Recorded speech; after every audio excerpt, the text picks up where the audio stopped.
Gentlemen, continuing our Women's History Month program, I am very pleased to introduce you to Jill Ramsey, who is a fisheries manager here at VMRC.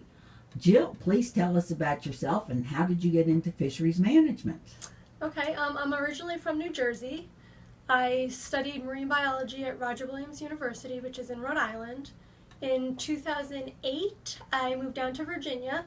I lived on the northern neck of Virginia for a little while, and then following my husband's career, we moved down here to Hampton Roads about a year ago, and I was lucky enough to land a job in the mandatory reporting section of VMRC. I did that job from February till July, and then in July, this position opened up, so I was lucky enough to get this position as a fisheries manager specialist. And here I am. Here you are. Yep. We're going to get to mandatory reporting in our conversation, but what fish species do you follow and manage? This position primarily does striped bass. I also handle a lot of other things like shad bycatch and commercial hook and line, but primarily I focus on striped bass, taking care of the quota system and dealing with all the commercial watermen who need to get their striped bass tags. Okay, striped bass tags. I think you're probably sitting behind some. Tell us about those and how that works. Okay, so everybody in Virginia who holds striped bass quota has tags. So they have a certain poundage that they're allowed to fish for the year, and to go along with their poundage, they're issued tags. So all the guys that have bay quota are issued yellow tags, and all the guys who hold ocean quota are issued blue tags. And I'll show you an example. And we're using guy generically, yes. right? Yes, Okay. yes. All right. Commercial watermen. Yep, there we go. Yep. So the tags come in packs of 50, and when they're issued them, it goes in order, so we keep track of the tag numbers. So it's on their permit, and if law enforcement ever needs it, they can call and they can tell me the tag number, and I can tell them who that tag number belongs to. And it's a pretty simple concept. It's just like a giant zip tie. Mm-hmm. So when they harvest a striped bass, each striped bass they catch is going to get one tag. They put it in through the gill and it comes out through the mouth, and they just close it like a zip tie.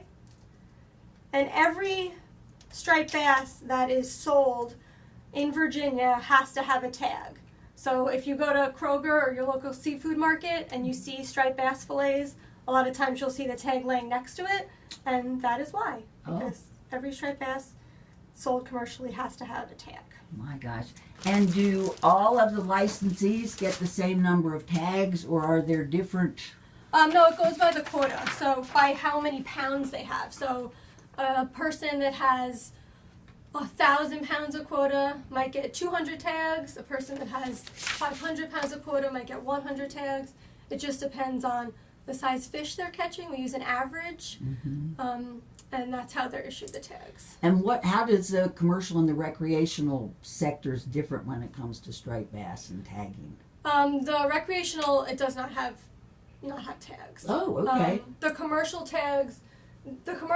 is the only sector that has tags, and it's used to keep track of the quota.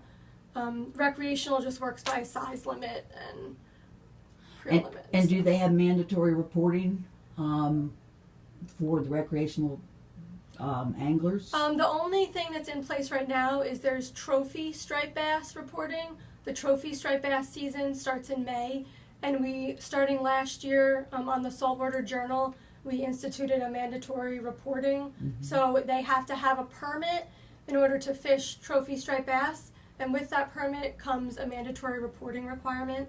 They have to tell us if they did or did not fish, if they caught anything, and if they did catch anything, what size it was. Ah, okay. All right.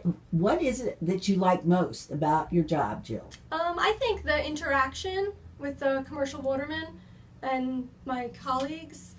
I like to see what's going on out there, and I like to, when everybody comes in, just trying to get everything straightened out and making it the best for us and for them. And that's what it's all about. Helping the customers. Now, I have this question for you, since you know a lot about finfish. What's your favorite finfish? What do you like to eat? I am a seafood lover. I pretty much like to eat everything. I'd say flounder is my favorite fish to eat. Okay. So. All right. Well, that's good. Sounds good to me. All right, ladies and gentlemen, thank you, Jill Ramsey, for participating in the Women's History Month program. You will see Jill again because we are going to do a deep dive into fisheries management in the very near future. So thank you, Jill. Thank you.